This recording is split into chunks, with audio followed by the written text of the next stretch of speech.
A Utah high school student just returned from walking the runways of Paris and Milan, wearing gowns by Givenchy, Prada, and Chanel, just to name a few.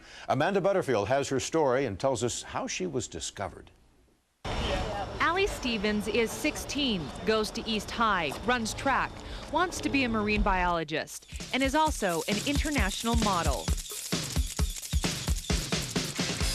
I went to New York for a few days, and then I went to Milan for a week, and then Paris for a couple weeks, and London for a day. People have always told Allie she should be a model, and this past March, she was discovered. I was shopping in Gateway with my sister, and a man came out to us. We were kind of like, okay, yeah, all right, whatever. But Allie wanted to give it a try and has since signed with New York's elite models, the same agency that has represented Tyra Banks, Cindy Crawford, and Naomi Campbell. It's amazing. It's all been really fun to watch her kind of transform into a model. Allie and her family sometimes still can't believe what's happened to her. It's been insane. It's crazy.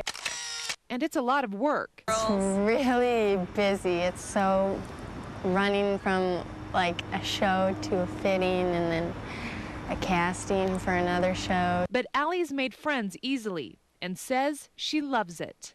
Just rocking on the runway is so fun, and being in front of the camera is so fun too. She has missed some school, so is looking into independent studies through the U and BYU, with plans to further her education.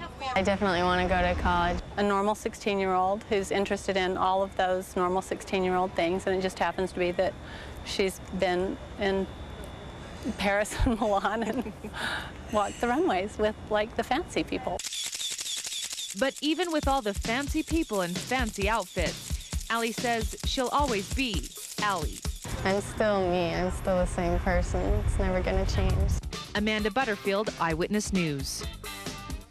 Allie Stevens is off to New York this weekend for another shoot, but you can catch her on Studio 5 tomorrow at 11 a.m.